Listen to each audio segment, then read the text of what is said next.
Merhaba arkadaşlar. Bugünkü videomuzun konusu Türkiye'nin gelmiş geçmiş bence en iyi gitaristi olan Asım Can Gündüz'le ilgili olacak. Daha önce Metallica ve Hotel California ile ilgili videolar çekmiştim. Ve bu seri devam ettirmek istiyorum. Geçen düşünürken hani en sevdiğim gitarist kim belki dünyadaki diye Asım Can Gündüz olduğuna karar verdim. Ve Asım Can Gündüz'ü anlatmak istedim. Hepimiz onu güzel gülümsemeleriyle, değişik aksanıyla, güzel konuşmalarıyla, gitara olan aşkıyla, gitarı çalarkenki o surat ifadeleriyle biliyoruz. Ama bu adam nasıl bu mucizeyi yarattı, nasıl bu hale geldi? Bir de bu hikayeyi benden dinleyin istedim. Eğer destek olmak, abone olmak isterseniz sağdaki hedefe destek olabilirsiniz. Şimdi videoya geçebiliriz. Başladık mı? Tamam. Asım Can Gündüz 15 Ağustos 1955'te İstanbul'da dünyaya geliyor. Geldiği sırada doğuştan olan bir problemi var ellerinde. Ellerin arası perdeli şekilde birbirine bağlı.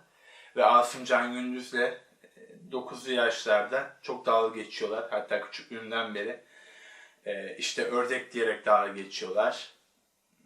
Ya da başka kelimeler yakıştırarak dalga geçiyorlar. Ve Asım Can Gündüz bunu çok kafaya takıyor ufak bir çocukken. Ve tek derdi aslında diğer çocuklar gibi normal olmak. Ama aslında hiç bilmiyor ki asla normal olamayacak. Zaten çok mucizevi bir insan olarak bu dünyada bir şeyler yaratacak ve öyle göçüp gidecek. Yani bizler gibi değil bence hiçbir zaman Asım Can Gündüz. Ve bir gün evde odasındayken eline bir tane cam şişe alıyor. Cam şişeyi kırıp parmakların arasına saplıyor. Parmakların arasına kesiyor. Ve bu sırada tabii kan kaybı yaşıyor. Annesi odaya giriyor. Annesinin dediği son cümle, anne artık bak ben ördek değilim, ben normalim, artık bana ördek diyemeyecekler oluyor. Ve bunu gören annesi tabii şok geçirerek onu hemen alıp hastaneye yetiştiriyor. Türkiye'de 1960'lardaki koşullarla, o günlerin koşullarıyla ameliyat gerçekleştiriliyor. Ama daha sonra aile beraber Amerika'ya gittikleri vakit ameliyatın doğru şekilde yapılmadığı ortaya çıkıyor. Bir dizi daha ameliyat olmak zorunda kalıyor Asım Can Gündüz. Sol iki parmağının sinirlerini komple kaybediyor. Oynatamayacak seviyeye geliyor. Tam elinde 104 tane dikiş var. Ve doktorlar diyor ki ailesine, çocuk hani Asım Can Gündüz bunu aşırı kafaya takıyor, hırs yapıyor, diyor ki ben oynatacağım. Doktorlar diyor ki ailesine, hazırlıklı olun, çocuğunuza fazla ümit vermeyin. Çünkü oynatamaması büyük ihtimal. Çünkü felçli iki parmağı, çünkü sinirler ölmüş. Ama Asım Can Gündüz bunu kafaya takıyor ve 11 yaşındayken iki parmağı, felçli olan iki parmağını oynatabilmeye başlıyor Asım Can Gündüz. Oynatmakla kalmıyor. Ailesi o dönemde, annesi Amerika'nın iyi terzilerinden, babası Amerika'nın ünlü aşçılarından ve o da gitar çalmaya başlıyor. Günde 12 saat gitar çalışıyor. Bir tane röportajında şu cümleye geçiriyor. Yani ben hiçbir zaman müzik teorisine sahip olmadım. Akor bilmiyorum nasıl olur falan. Ben bunu kulağımla ve kalpten çalıyorum diyor. Sokakta öğrenmiş gitarı hatta yani. Ve çok yetenekli bir insan. Çok fazla yetenekli. Bir mucizeyi gerçekleştiriyor. İki parmağını oynatabiliyor. İmkansız deneyini yapıyor. Ve daha sonrasında çok çalışarak Amerika'nın yetenek vadeden genç gitaristlerinden oluyor. Daha demin Asım Can Gündüz'ün Nazar Değdiği şarkısını dinlerken altta bir tane yorumlarda gördüm. Beyaz bir Amerikalı olsaydı eğer çok ünlü olur, siz o zaman görseydiniz diye bir yorum vardı. Çok da haksız sayılmaz ama zaten Asım Can Gündüz Amerika'da çok ünlü bir gitarist haline geliyor cidden. Ona adına çok benzeyen Asım Can lakabını takıyorlar. Ve daha sonrasında Jimi Hendrix'in hayatını canlandıran bir gösteri var. Ona başrol seçiliyor. Broadway, Amerika'nın gösteri semtinde başrol seçiliyor ona. Jimi Hendrix ve neydi adı olarak? Sanırım Jimi and Jerry Together'dı. Jimi Hendrix'in biyografisini anlatan gösterinin adı. Orada başrol olarak seçiliyor. Jimi Hendrix'i canlandıracak olan insan olarak seçiliyor. Ve orada gitarı çalıyor, ağlatıyor. Herkes bayılıyor onun gitar çalışına. Ve oradan sonra ünlü daha da yükseliyor. Şöyle bir ufak not vereyim ünlüyle ilgili. Gene bir konserden sonra, partiden sonra bir plak kaydetmek için davulcu arkadaşıyla beraber bir stüdyoya gidiyor Asım Can Gündüz. Ve orada Frank Zappa ile karşılaşıyorlar. Frank Zappa da çok harika bir insan bu arada. Burada resmini koyarım. Kendisi o sırada işte Frank Zappa'nın bir tane gitarı var, ona veriyor Asım'a. Hadi diyor çal bize bir şeyler falan. Asım çalıyor işte, herkes çok bayılıyor falan. Asım Can Gündüz jest yaparak işte Frank Zappa'ya kendi gitarını hediye ediyor. O gece sarılıp ayrılıyorlar. Ama tabii Asım'ın hediye ediyor da etmesine gitarına başka gitarı kalmıyor. Fender'i var bir tek o sırada. Onu hediye edince ertesi gün için konserde çalacak gitarı kalmıyor Asım Can Gündüz'ün.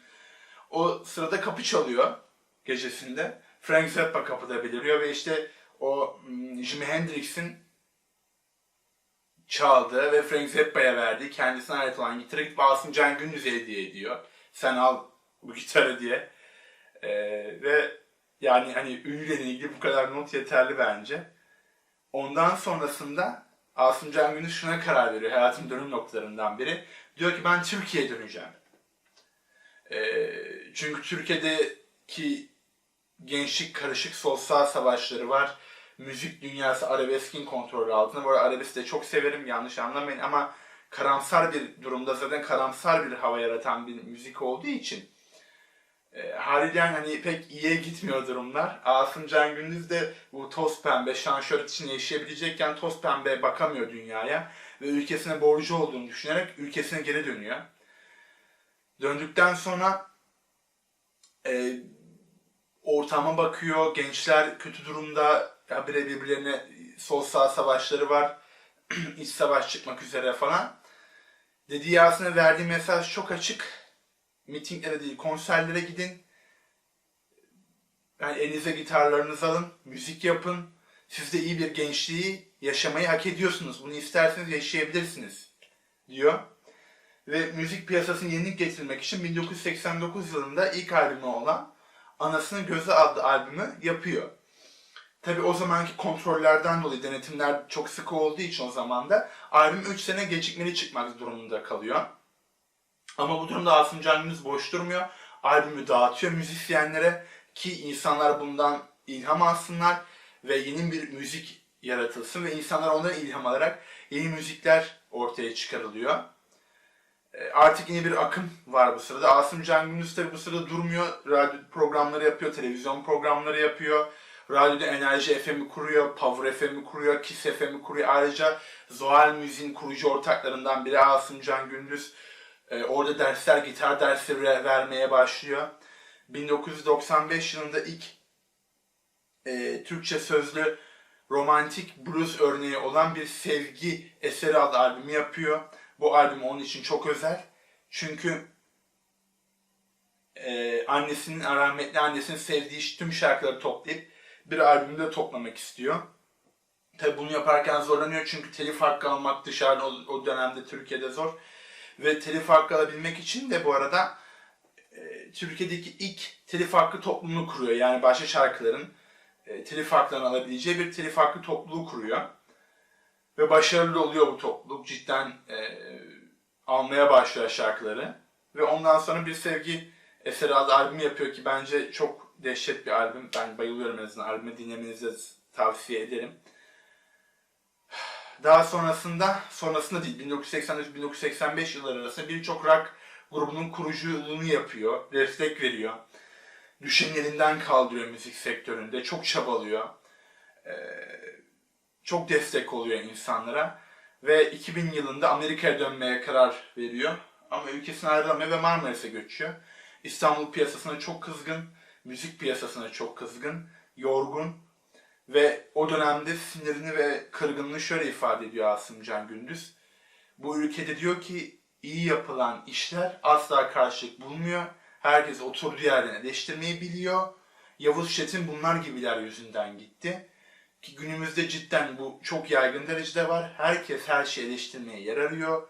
Hiç arkasında olana emeğe bakmadan hiç yapıcı olmadan direkt kırmak için eleştiriyoruz insanları. Yani sanata en azından saygı duymak lazım. Beğenmesek bile herkesin yaptığı işe saygı duymamız lazım. Çünkü büyük emekler var arkasında. Yavuz Çetin'de mi hayatı anlatsam? Yavuz Çetin de hayatı anlatayım bir ara. O da çok dehşet bir insan çünkü. Daha sonra yıllar 2014'ü gösterdiğinde bir kalp atağı geçiriyor Asım Can Gündüz. Kalbine stent takılıyor. Hastaneye yatıyor. Onlar için tabii onun için çok üzüldük. Herkes mesajlar attı. İnsanlar üzülünce o daha çok üzülerek, çünkü öyle bir kalbi var bence, yakından tanımasam da en azından gördüğüm kadarıyla. O daha çok üzülerek şöyle bir video çekiyor onu sevenlerine. Ve diyor ki hani ben iyiyim, biz rockçı adamız, bize bir şey olmaz diyor. Hani devam edin hayatınıza diyor. Sizi ayrı diyor, sizi çok seviyorum diyor. Daha sonra 2016 yılında işte kalp krizi geçiriyor. Ve işte o acı haber geliyor vefat ettiğine dair. Hani sosyal ağda çok yalan ölüm haberi oluyor. Biz hani dedik ki umarız yalandır, kötü bir şakadır falan, ama bu sefer öyle bir video gelmiyor. Ve kendisi bu hayata belki biraz Türkiye'ye kırgın, Türk milletine kırgın, bize kırgın olarak göçüp gidiyor. Çünkü hiçbir zaman biz Asım Can Gündüz'ün diğerini bilemedik. Değil mi? Evet. Sevgilim de kameranın arkasında. Şöyle bir videosunu izlemiştim ben Asım Can Gündüz'ün. Bir tane genç bir rock grubu. Geçen diyor girdim diyor YouTube'a diyor. Genç bu çocuğu izliyordum diyor. Yanında çocuk var. İzliyordum diyor. Bir baktım diyor altta diyor eleştirmenler var diyor. Eleştiriler var diyor. Sonra diyor yani gayet de güzel söylemişler bence diyor, ama işte sonra küfrediyor onlara falan birazcık. İşte bu ülke böyle diyor. Herkes diyor poposunun üstünden, daha kabaçısını söylüyor. Poposunun üstüne oturarak diyor herkes eleştirmeye yer arıyor diye hiçbir şey yapmadan diyor. Ve ben de bunu geçen gördüm. Hani Kirk Hamilton bile, yani Metallica'nın gitaristi Kirk Hamilton bile oturduğumuz yerden böyle o Kirk Hammett sol atıyor, o facia falan, ama giriyorsun Instagram'da çaldığı tek şeye bakıyorsun çocuğun. Hani bir şey yok ortada. Hani ne çalarsan çal, düşün Kirk Hammett'ı bile o derece yargılayabiliyoruz. Yani hiç iyi bir gitaristle dünyaya kattığı müzik anlamında hiçbir şey yokmuş gibi davranabiliyoruz Kirk Hammett'a. Ya da bazı müzisyenlere. Yani benim diyeceklerim bunlar. Sanırım biraz ben de kızdım bu videoda. Hepinize sağlıklı günler dilerim. Kendinize dikkat edin. Sağlıcakla kalın. İzlediğiniz için çok teşekkürler tekrardan. Müzikle kalın. Bu kadar. Abone olursanız da çok sevinirim. Görüşürüz.